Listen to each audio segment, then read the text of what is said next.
Hey Sag, welcome back to my channel. Thanks everyone for tuning in to your weekend tarot.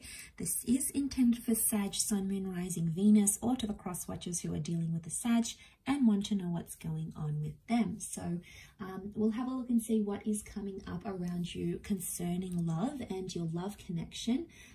And where that will take you potentially during this time. So if you'd like to share, subscribe and sign up for membership, you're more than welcome to do so to get access to bonus and extended readings. Drop a like if you enjoy this content, that would be very much appreciated. Otherwise, Sag, let's see what's going on here for you. Okay.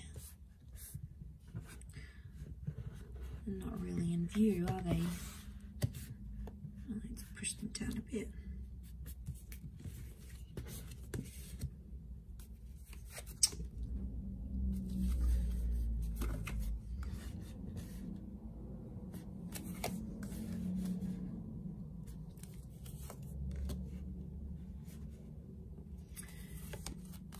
Okay, straight away, I get that you are potentially worried about what other people are thinking about you or your connection. I get that there's a lot of people having very different concerns, very different worries, or very different opinions about what you're going through right now. And at the same time, you're trying to please them all, Sag. You're trying to please the best friend, you're trying to please your lover, you're trying to please your parents, you're trying to please you know, the online social media community. I get this notion of you needing to sort of satisfy everyone here. And it's going to be very tricky to do that because there's a lot of different energies and thoughts coming in from different people.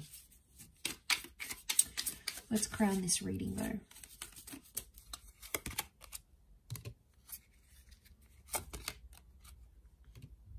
All right, you're living with a lot of anxiety here. I think you're trying to pretend on the surface that things are okay, but really, this is intense. Okay, what I get from these two cards, you see how they join? I love that they join like this. The artwork's amazing. Is one of you is sort of shying away from things, sort of sitting there, upset about a situation. It's not how you want it to go. And the other is sort of getting punished or dealing with it more than the other. So I don't know who you're identifying as. But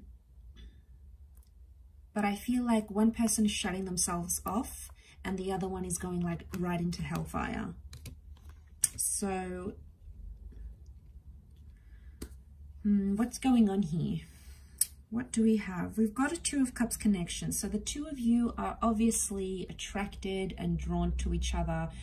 You know who this person is, but it's like you have to jump through hoops to get to them. For some reason, it seems more challenging than you want it to be.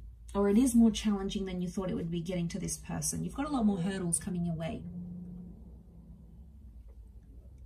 You're trying to please the situation from all different angles, but there's a lot happening here.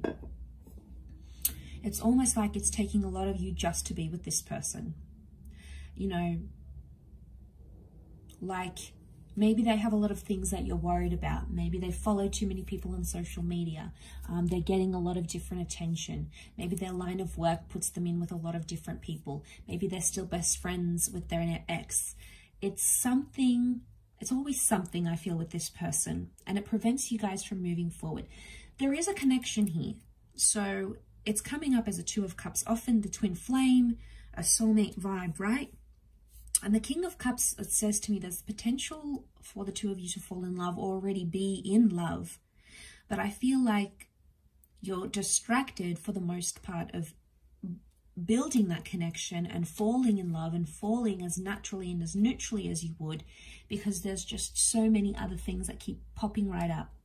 So I get that. I can relate, because I get if you're, especially if there's jealousy.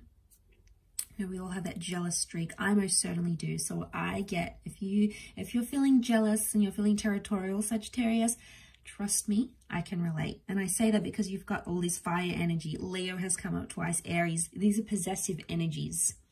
And you feel like you just want this person to yourself, but you have to share them, okay? And that's the sharing them that you may not really appreciate, okay? And it's not always easy to do. You know, you want to spend your time with this person, you know, you just want to be with them, you just want to focus on the connection and be in your own little love bubble, but then other things come along and seem to ruin it, and you're at a stage where I feel where you sort of want to throw your hands up in the air and go, is this person actually worth it?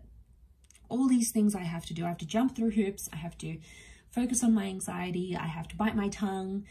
You know, it's like you can't be your natural self. So instead, you just sort of, the crowned card here, you're just sort of shutting yourself off, going, you know, you're having a little sulk. I feel like you're having this sulk behind closed doors. I don't think you're possibly showing them this.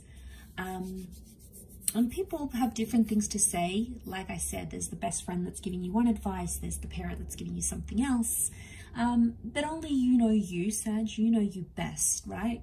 So I guess the thing is for you now is, are you going to sit and sulk about it, you know, and put on a pout? Are you going to say something? Maybe, you know, even in a friendly way with the Three of Chalices, but there's something else here that seems to be creating challenges in your connection. And trust me, it's not a nice feeling, because at the end of the day, Nine of Swords, you know, you're in that thought. Nine of Swords has come up twice. So I think on some level, your person is catching on that you have a problem with it. Is it enough to talk about it? Could be. But right now, I feel like there's so much fire energy around you that there could be some immature reactions, okay, because you've got that Sun card, which is hiding here. So, no, that's what I'm seeing here. There could be, you might not get the reaction you're hoping for, and then this person comes back and is like, well, I work in, you know, I work in that sort of industry. You knew this before you met me. Or it's just social media. It doesn't mean anything. You know, they'll try to downplay your feelings, and that I feel is not going to end well. You could wait it out, or you could maybe slide it into conversation, maybe more subtly, because you saying something right now in their sort of pent-up fire energy, they might feel that it's like passive-aggressive. So they'll feel like you're coming on too strong, and you're creating drama, and you're doing this, and you're doing X, Y, and Z. Really, you're not, because your feelings are validated, and you have to be able to be honest with this person. But it's coming to a very turbulent time, or it's coming to like a climactic peak for you. And I feel like sooner or later, something has to give, something has to change here, Sag. So, I mean, I know how you feel. I know what you're going through. It's not always going to be this way. And I feel like but eventually I feel like it'll get to a point where it's either too much, and you're trying to please everyone, please yourself, please them, please the people on the outside looking into the relationship. So sooner or later, it's going to come to some sort of ending, something here with the 9, a new phase, a new cycle, a new way of thinking of things. So it's almost like we have to stay tuned and see what happens here, Sag. So I will leave it there. Thank you again, everyone, for watching, liking, sharing, subscribing, and signing up to membership. I do hope to be in touch again very soon. So thank you, everyone, for your support, and bye for now.